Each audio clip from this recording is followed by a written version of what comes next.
Hi everyone, this is Sergio with uSpark. I hope everyone's staying safe and practicing physical distancing. Like everyone else, I miss my barber. I missed you, Carlos! Many people are sheltering in place and non-essential businesses are closed. Here at uSpark, we're working hard to keep you all updated. Everyone's feeling the impact of COVID-19, and a lot of us are learning how to adjust. I'm going to try to recap what has happened locally within 60 seconds. Ready? Let's do this. Coronavirus! Coronavirus!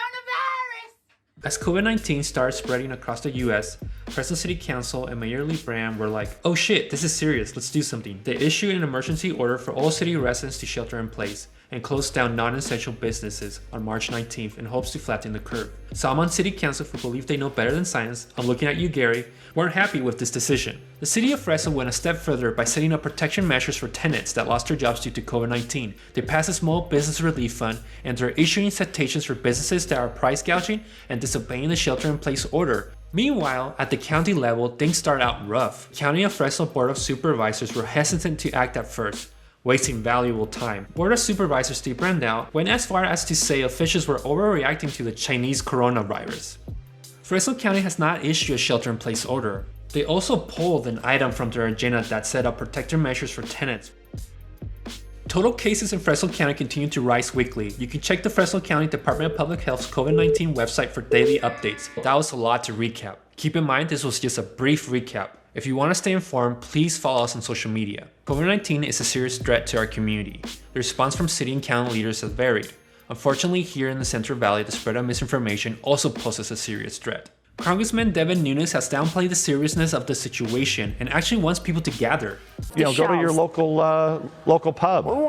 The schools were just canceled out here in California, which is way overkill. I mean, it's possible kids could have went back to school in 2 weeks to 4 weeks. If we don't start to get people back to work in this country over the next week to 2 weeks, I don't believe we can wait.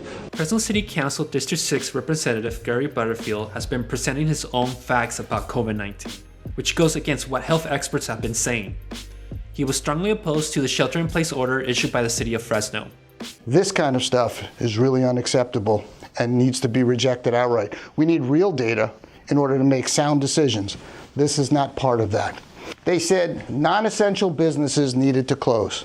Now, for me personally, I have a bit of a problem with delineating that non-essential businesses aren't essential. While Fresno County Supervisor Steve Brandau has made racist remarks, calling COVID-19 the Chinese coronavirus.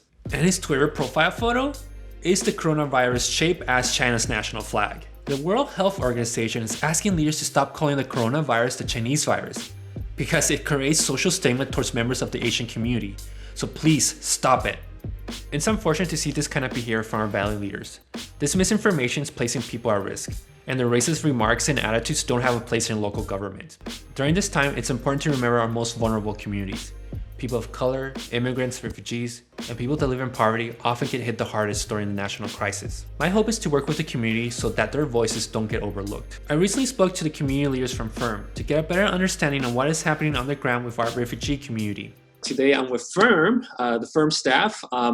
And FIRM, can you tell me what you do and who you are for our audience? Hi, my name is Christine Barker, and I am the new Executive Director of FIRM. Hi, everyone. My name is Kashua Tao, and I'm the Poison Control Coordinator for FIRM and also the Admin Assistant.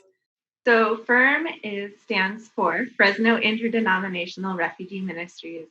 We were founded in 1994 as a partnership between English-speaking congregations, people of goodwill who wanted to help welcome refugees. The refugees in Fresno at that time were predominantly from Southeast Asia, but not entirely. So Hmong and Lao and Cambodian and Khmu.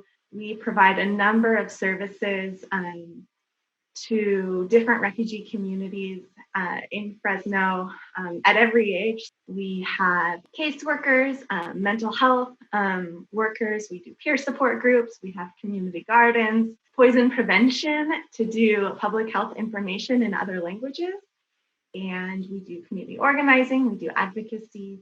And really, we try to be an agency that works holistically with partners throughout Fresno and throughout the state. And the newest refugees that FIRM serves are refugees from Syria. So we have a number of Arabic-speaking clients now. I think a lot of people in Fresno don't realize that we have a large refugee population, not just recently in the past few years, but also for several decades now. How has COVID-19 has affected the refugee community here in Fresno?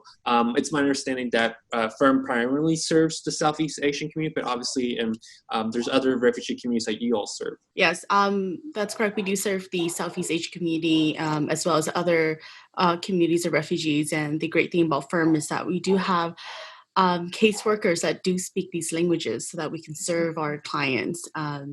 And personally, I am Hmong, and I have heard a lot from our staff, our caseworkers. Aside from Firm, I do work at a local radio station as well. So I do get calls. It's changed quite a bit for our community. We have a saying in a Hmong community, and it goes, "Not shilu hao shi gay," which means that when we eat, we love, and when we drink, we share. So it just shows you how important family is in our community, how important sharing, what we have with our family. But now that the shelter-in-place order has been put here, it's really affected the very heart of who we are as a community. And I think that holds very true for our other Southeast Asian community as well. We do have very similar family dynamics as well. So I think that's the biggest part that's changed quite a bit for our community. We have mobilized to make sure that everyone has access to the information that they need to be able to keep themselves and their families safe. A lot of the public health information comes out first in English and then in Spanish, which are both important languages. And then we have to wait and see if it's going to come out from in official places in other languages like Hmong or Lao or Khmer or Arabic. And if not, then we have to be the translators, and we have to be the trusted information source. And so as the situation has continued to change, Firm staff have been working really hard to translate all of this information into the languages of the clients that we serve. We've also been hearing from elders and from staff members that not only are people afraid to leave their houses because of the virus, people are also afraid to leave their houses because of a rise in racist verbal attacks on physical property. And we've seen videos on social media of actual violence happening against people in other places. So far, we haven't heard any stories of physical assaults on people in Fresno, but many are terrified to leave their house, to go out alone, to go to public places like stores. Even if they need essential items, people are scared that they are going to get hurt, and so they're going without instead of getting what they need. Yeah, and it sounds like there's the fear of obviously the virus, and then now the fear of people's racism towards a certain community that is misunderstood a lot. Is there any last thoughts or comments you want to say or add? What we need are allies. We need allies in the community who can stand up and support our Asian brothers and sisters, our Asian neighbors. I would encourage people to advocate for this cause, and to also reach out to our local government to really make a stand and denounce these acts of racism as well. Before we end our show, I want to highlight how young people have been adapting during the pandemic. So check this out. DJ Roski is live streaming Corona dance parties from her home via Instagram. The team at Fulton Street Coffee closed their shop to the public, but they are doing delivery pickups via a special walk-up window they created. Creative engineer Graham created free signs to inspire the community. Our team members have created sweet home office setups. And friends are still finding ways to meet up while practicing safe physical distancing. As a community, we face many challenges ahead, but we are all in this together, and we will get through this together. Lastly, if you want to support our work, please consider supporting us on Patreon. Thank you, and stay safe.